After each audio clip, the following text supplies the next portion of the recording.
Hi, everybody. Welcome.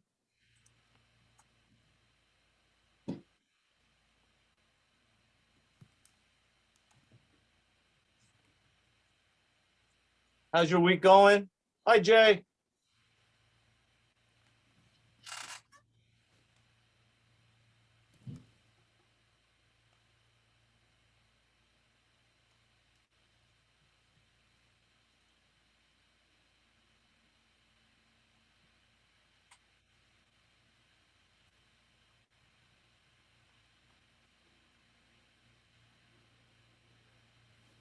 So, has everybody been doing art this week?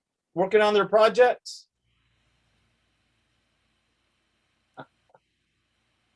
Nice. How's your sketchbook coming along? Have you guys been sitting in on Naileen's class?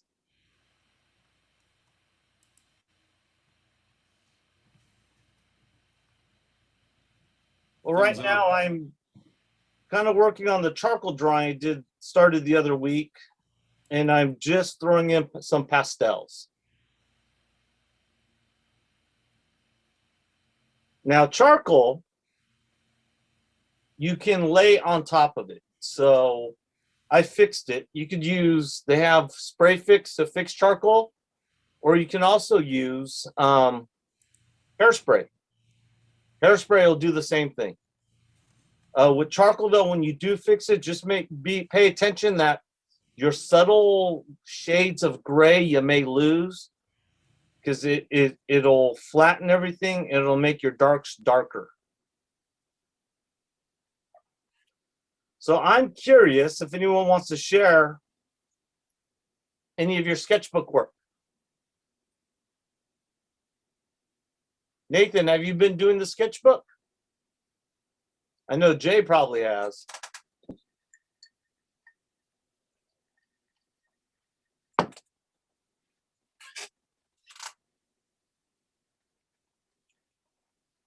Hey, Laura, welcome.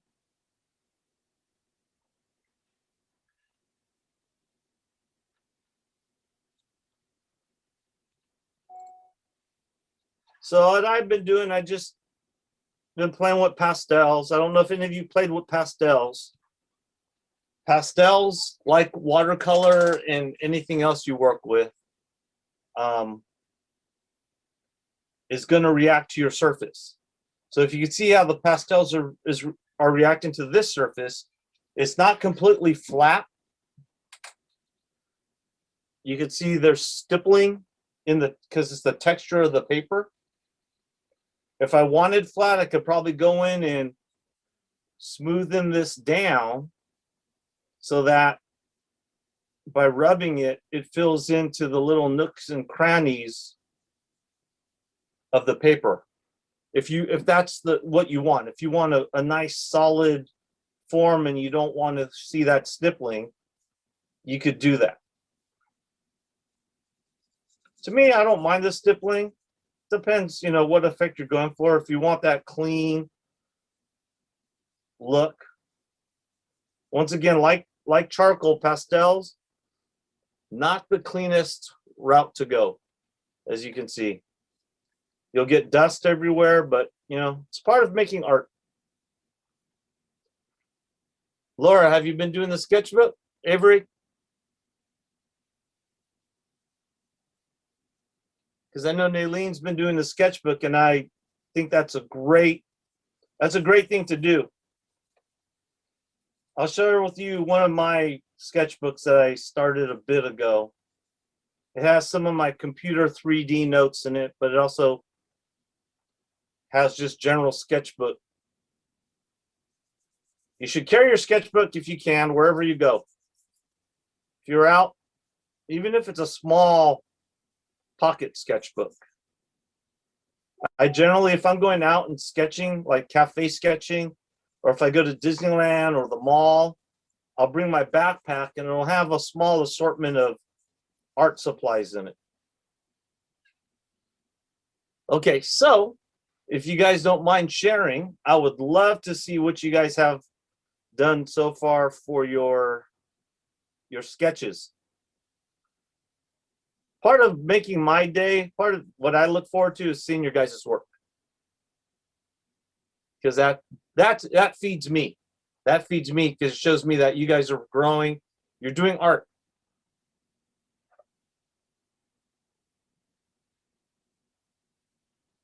So anybody care to share? Anyone want to go first to see what you guys are working on?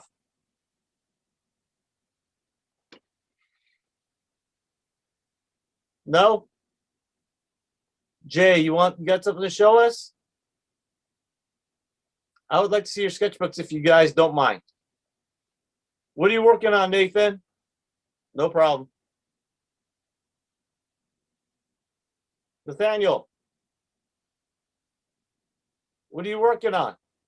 Let's see the stuff you're working on. I don't have anything. I missed a couple of classes. Okay, well, welcome back. Glad to have you back.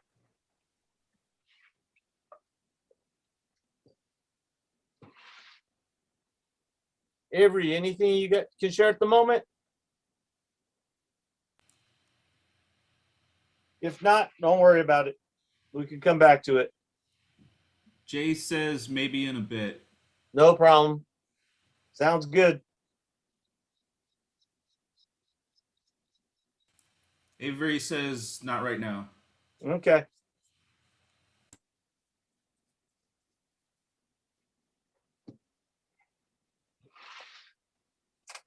Well, I will then. Let's see. So these are just computer notes for 3D animation. Not much interesting except just the basics of 3D. But however, it does go into the basics of when we were talking about animation, when we were studying animation, where we talked about motion. But in 3D, instead of dealing with just a flat surface, you're dealing with an X, a Y, and a Z. And the Z is the 3D. X, Y, you got your X and Y on the graph, and then Z is the three-dimensional part of it. And you can see it's all the basic concepts of squash and stretch. And with walking, all the same ideas, ease in, ease out. This is more 3D stuff. This actually breaks it down into facial animation, where you are controlling the character's mouth. And each one of these nods are a control. So each of these are an individual mouth control to control the mouth. And then you can control the eyes and the nose separately. Let's see if I have anything sketches. So when I'm out and about, I like to sketch people.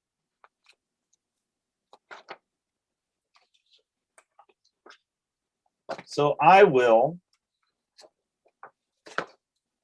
go out and I'll sketch people in a park, standing around, sitting around. I don't know if you could see these.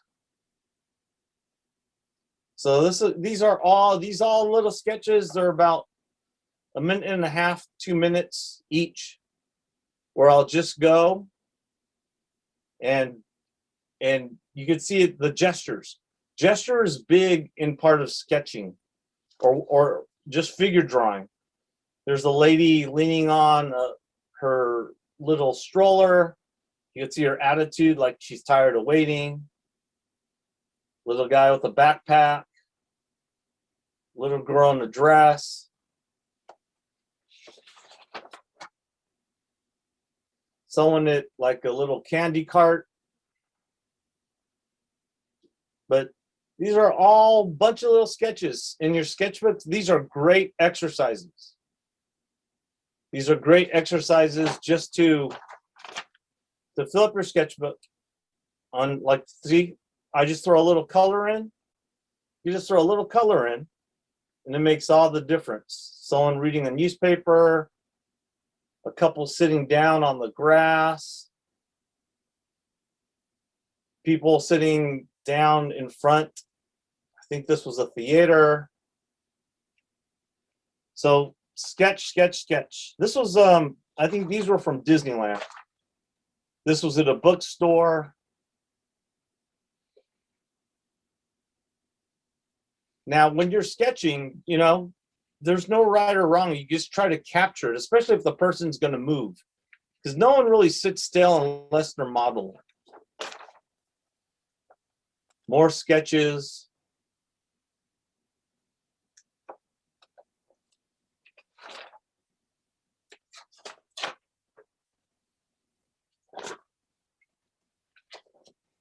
This was from a hotel room in the snow in Colorado.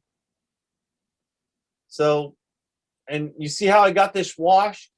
Jay, you remember we were doing watercolors? This was done with that water wash pen, where it gives us that tone.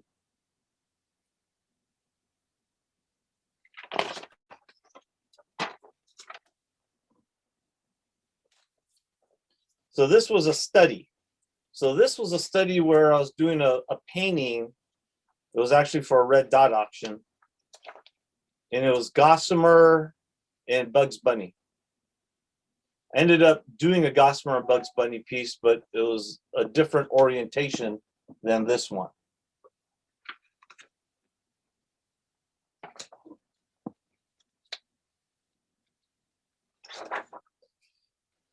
So, and this is sketches of my dog. So I started doing caricatures of my dog to create a design because I wanted to make a cartoon of him. So this is what he started out as. What I ended up was with something very similar to this. These are just practice sketches of Bugs Bunny, Daffy Duck. So your sketchbook, just draw. Just draw, draw, draw. This, I'm trying to figure out composition. So if you're doing a piece, you know, I don't just draw it. I will figure out a composition for my piece. Do I want the whole character? If I was going to do Daffy Duck, do I want all of Daffy's Duck on the page? Or do I just want, do I want to crop that out? Do I want this whole? Do I want to put Michigan J. Frog? Do I want him on the page? So when you're doing a piece, you always want to think about, here's a Pepe Le Pew rough, because I was trying to figure out if I was going to make it one piece or if I was going to make it into 4 different paintings that made one big painting. So lots of stuff to think about when you're doing your artwork. If composition is a big part of it. This was at a restaurant, and this was the guy making sushi.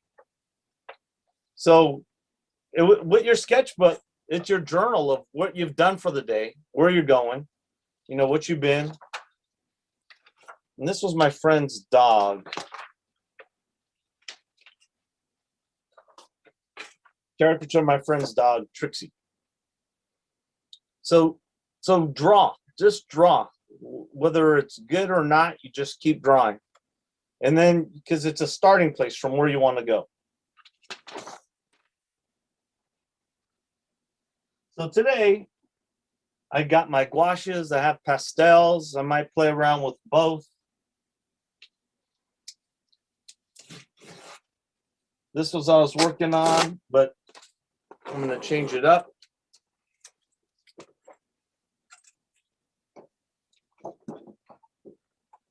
So what have you guys been filling up your sketchbooks with? Have you been taking it outside? Outside's a good place to do it.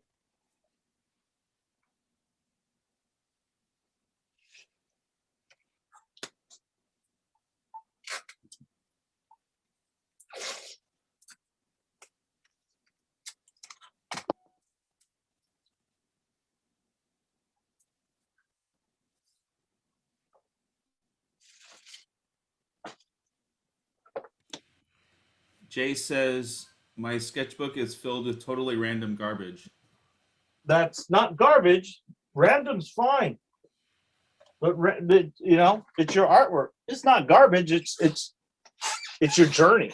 It's, you know, it's your journey. And keep your sketchbooks and then date them, because then you will see your growth.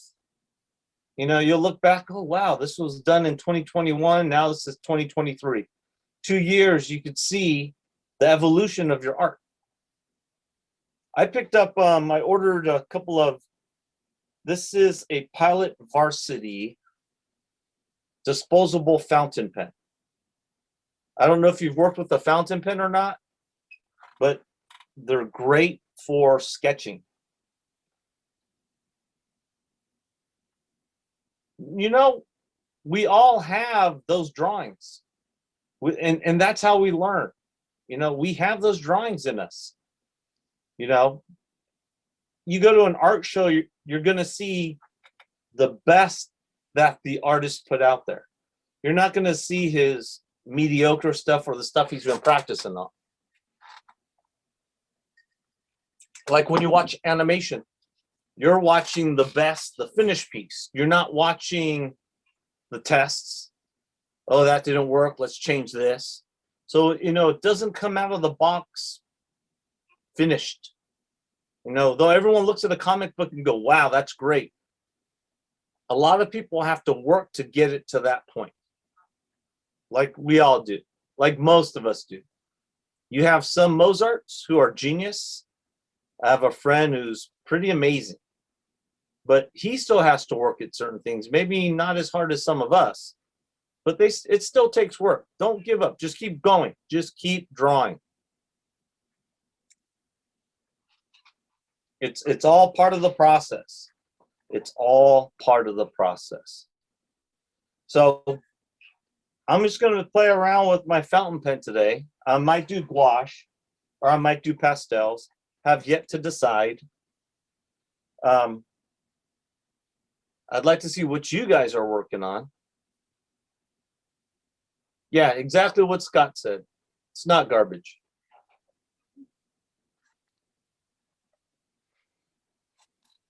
So with a fountain pen, you can, this is what you need to do when you have a new tool. You play with it, see what it does. Look at your line, see what kind of line it makes. This one is a relatively fine line. So it'd be good for cross hatching. It'd be good for small details.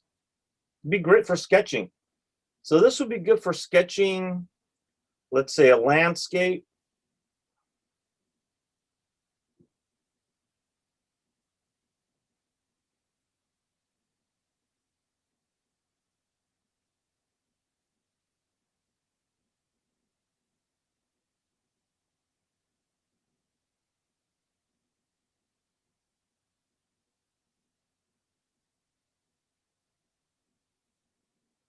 Maybe add a tree.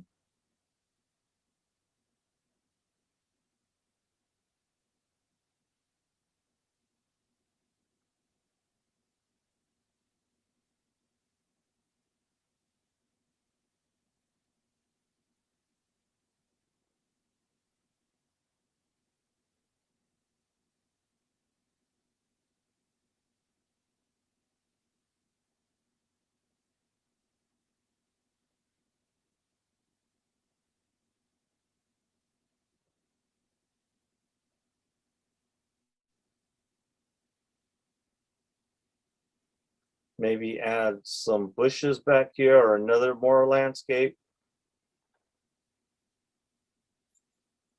Maybe some mountains in the far background.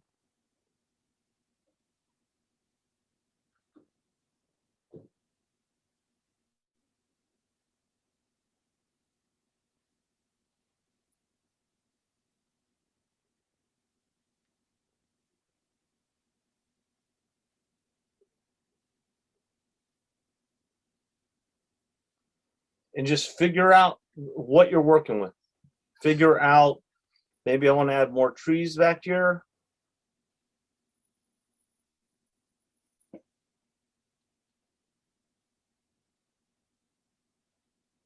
Figure out what your tool does. What makes this unique?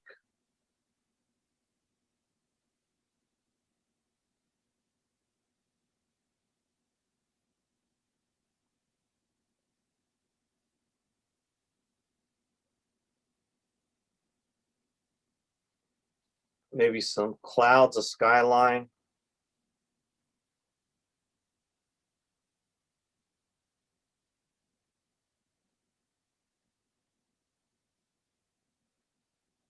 there's nothing more challenging than sketching in pen, because it forces you to slow down. It forces you to slow down and actually look at what you're drawing. Like if I was to,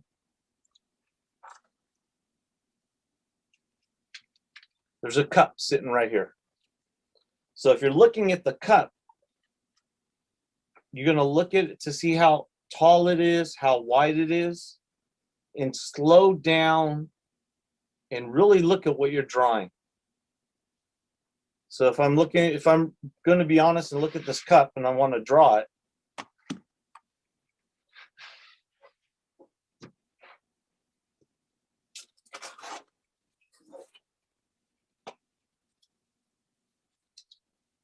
one of my first processes when I'm drawing is I look at the angle at the top of the cup. Like, okay, how's that cup? What is the angle on that cup? So the cup I have is right here, but it's below me and further away. So since it's below me, I can see the top of it. And then the angle is about, because it's not straight on. So that's the angle, and I'm just doing it lightly. And when I say angle, from the left edge to the right edge of the cup, that's a little bit sharp. It's about that. And then I look at how much space I can see from the front edge of the cup to that back edge. This is closer to me. That's further away from me. And I'd say about the cup, this length here is about half of this length across. So that's a good guesstimate about what you're doing. Do you know what plumb lining is? Are you familiar with plumb lining? It's hard to show you on video, but if I was drawing something in the distance, the cup, I'm looking at this cup. I would hold your pencil or pen straight out, and you want it flat. So then that would help you measure that angle. You'd look at the angle, okay, it's about this. And then you look back at your paper. That gives you the angle. Okay, well, remember I was talking about the edge from the front to the back? If you want a more accurate measurement of that, once again, you hold out your pencil, paintbrush, pen, and you measure, close one eye and measure. Now, make sure you keep this straight. Okay, so it's about, with my hand held out, the height, the distance between this point and this point is about this. So from the front to the back of the edge of the cup, it's about this. So if that's the height, okay, then I'm taking that height, measuring it across the cup. So remember I said it was twice, it's about 2.5. So if I take this measurement, 1, 2, it's a little bigger than that. So it's about 2.5 wide of this unit across the edge of the cup. That gives you an idea of how big to make that. So I would lightly draw that in. And so now you look at the height. Okay, if this is the width of the cup, which is almost basically the length of the Prismacolor stick, the height, so the height is about 1.5 times the stick. So my height would be approximately right there.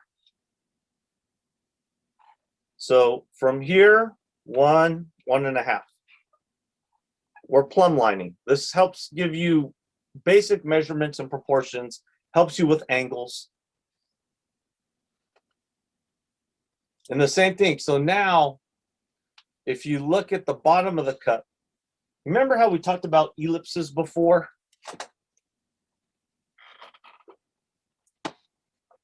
And we said ellipses are our friends. So if you're looking at the side, if you're looking at the side of this cup, straight on, that's going to look like a straight line to you. You won't see a back edge, you won't see a front edge. But watch what happens when I move the cup down. Now you're starting to see a circle. Now what happens when I move the cup up? You're seeing a circle, but you're seeing it from the bottom. So this concept of ellipses is powerful. So let me draw it again so it helps you understand what we're talking about. This is an ellipse, but you're looking at it from the side. As the ellipse moves above your eye line, you're going to see more and more of it until if it was so far up, it would be high up off the page above your head. It would look like it was a circle because you'd be looking underneath it. Now, if that ellipse starts moving downward, you start seeing, so this is the bottom.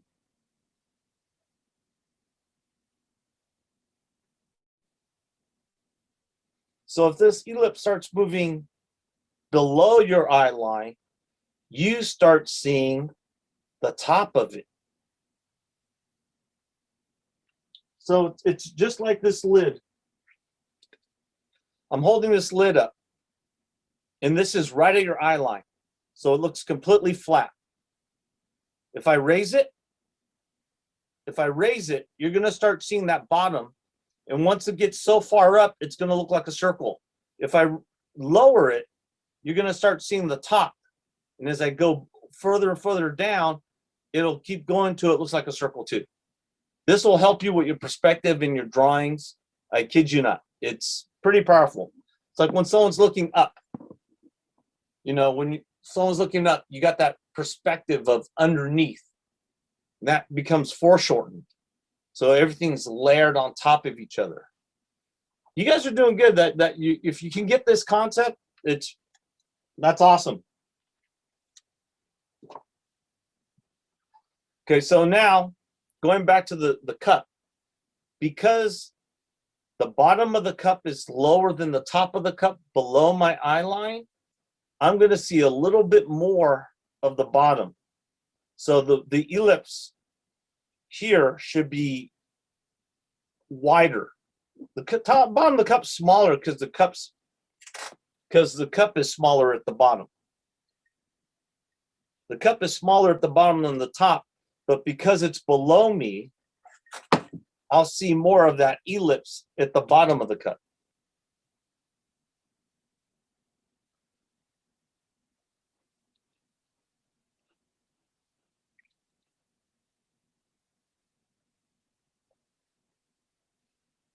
That will generally give you a good idea. When you're drawing a scene, remember I told you about put it in a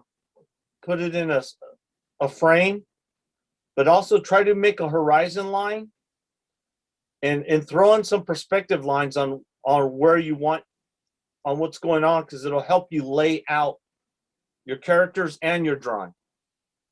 So what I generally do is if I'm drawing a cup, I will put a napkin under it.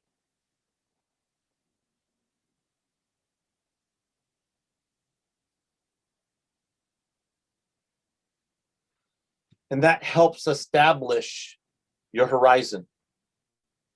So once you establish something in your drawing with a focal point of a horizon perspective, everything should line up to that. Hey, Kat, how you doing? Glad you could join us. Have you been doing a sketchbook? Got anything to share with the group? It's not finished, but yeah, I could share. Absolutely. I actually just filled up my previous sketchbook, and so I just started on a new one. So I don't have very many things in it quite Good yet. job. Good job.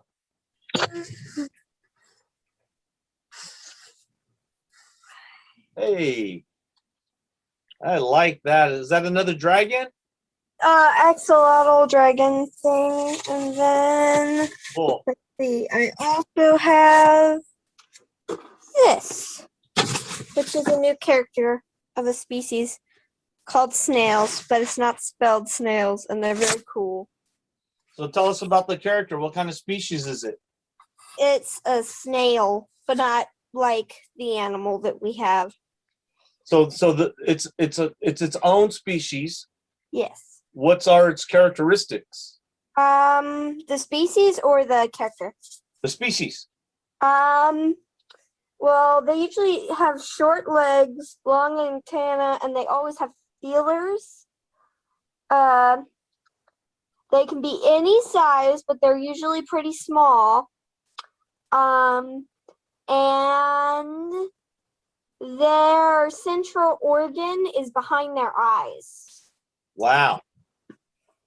Very good. What do There's they a whole eat? bunch more, but also I didn't create the species. I found it as a free species when I was looking for references. That's neat. What do they eat? They eat lots of foods, but each one as a young snail or a snaby. That's snail baby, snibby. Navy. That's cool.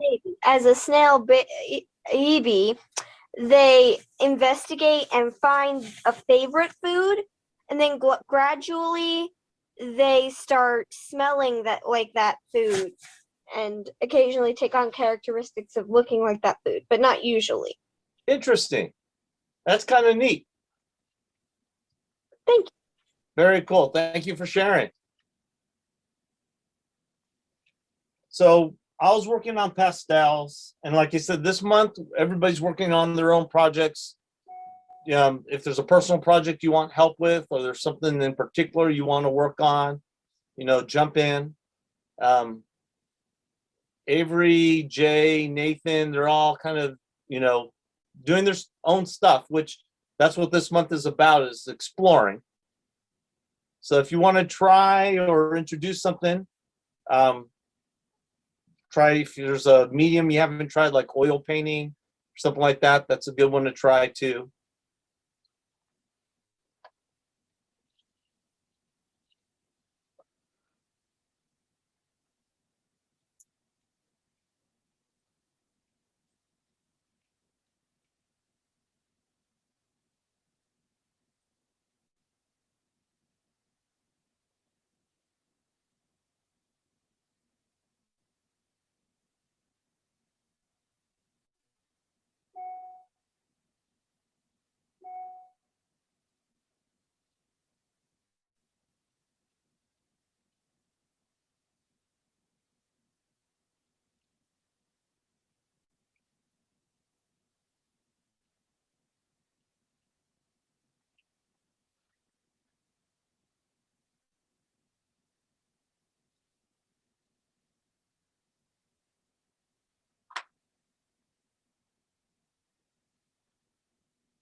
Now pastels,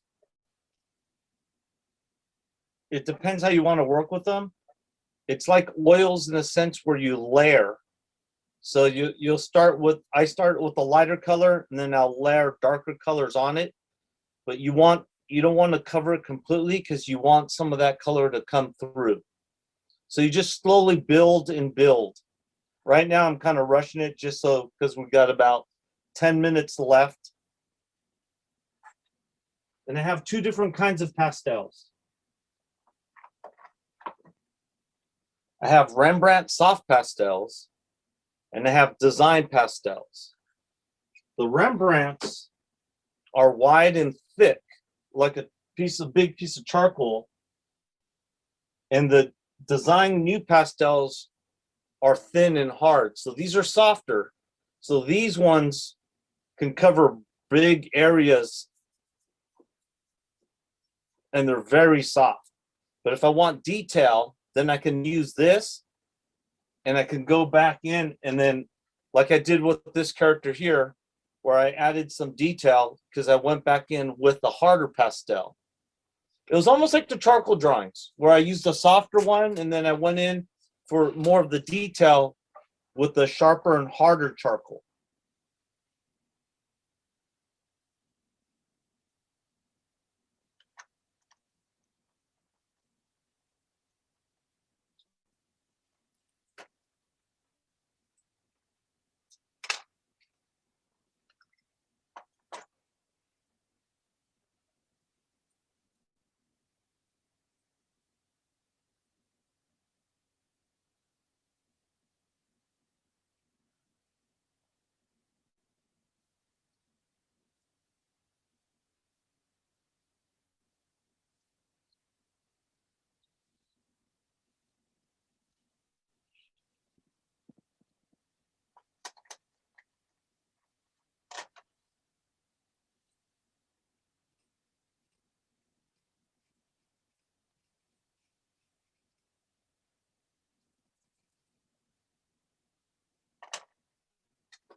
And if you take a look, I'm throwing some background color in here.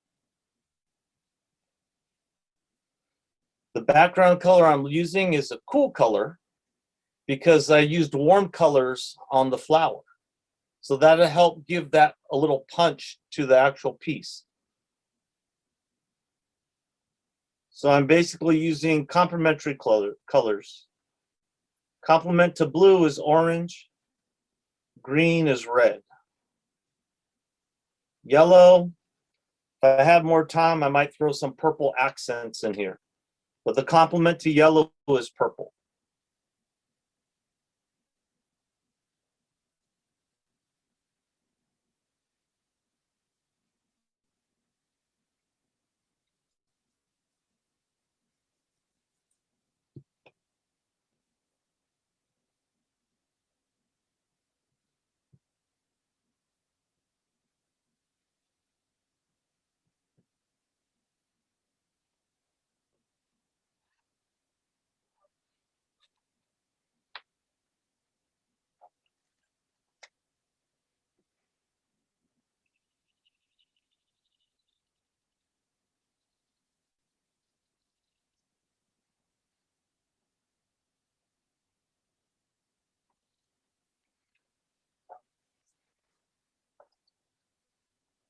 All right, we've got a few minutes left.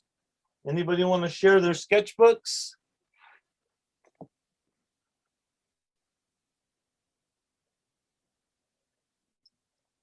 Cool. All right, looks like Jay's gonna get something ready for us to look at. Here's Jay. Hey, Jay. Hello, I might mess with it a little more, but I just did this Hey, sketch thingy. I like it. All right, look at you guys are all about characters. That's cool. So what's the story on this character? I mean, it's a new character. I really don't have a full design, but he's a astronaut bee thing. An astronaut bee. Look at that. You got space and a bee. That's cool. I like it. I like it. Thank you. Good job. Here's Kat. Hey, Kat. I drew a snail baby. Oh, nice. So the snail baby travels on the mama snail? No, they don't. Oh, okay. So this is a snail baby, Okay. and it has a flower as its shell because it's baby, so it's small. Oh, that's And they have really stubby feet, tails, antenna, and feelers as babies. nice. And I didn't know that they have flowers also when they're babies. Well, not just flowers. Baby snail things use small shells. Oh, okay. Okay. They're kind of like crabs. The bigger they get, the bigger shells they find. Nice. That's awesome. Well, next week, I'd like to see if you got a chance to put some color in that. I'd love to see that with color. That's good. Good job. Good job. Well, keep up the great work, everybody. Here's Avery. Awesome. And Nice. they're a little else that I have. It's not like colored or anything, but it's a little separated. Nice. All you guys are about characters. That's awesome. Yeah, no, character design is huge. Keep it up, everyone. Keep it up. Keep filling those sketchbooks. That's a great Nailene suggestion to do sketchbooks. Awesome. Awesome idea.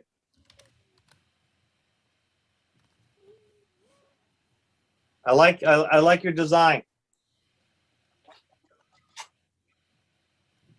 Next week, once again, June is, mix it up. So we're basically doing whatever you want to work on. Keep working on your characters.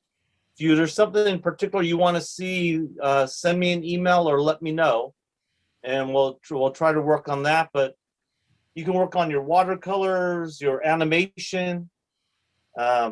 I've been thinking about picking up the animation one again just for fun.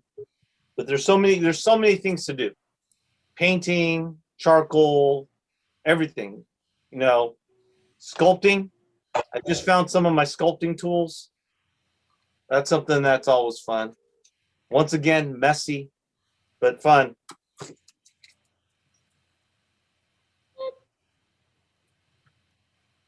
Did I hear something? Someone say something?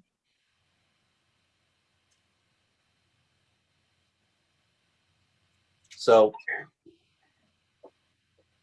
going back to the cup, when you draw or paint glass, that's a definitely challenging thing because you don't really draw glass or paint it, you paint around it. So what you see is a lot of it is the color and reflections of everything around the glass. So that forms the shape. Hey Nathan, before we go, guys, want anything to share with us? Maybe he's frozen. Oh, maybe not. Okay, you guys. Well, it looks like we're going to wrap it up. Looks like you guys are doing great. Keep it up. Once again, if you can make a donation, it's appreciated. Just happy to have you guys here, and thank you for sharing. See the link Scott shared with everyone. If you guys can make a donation, it's appreciated. It's how we offer these classes to everybody. Okay, everyone. We'll have a great rest of the week. Keep on drawing. Thanks, Jay. Thank Nathan. Thank you, Scott. Bye. Thanks, Kat. Daryl. Bye, Thank you so everyone. much. Bye. Thank you. Bye. Bye. Thank you.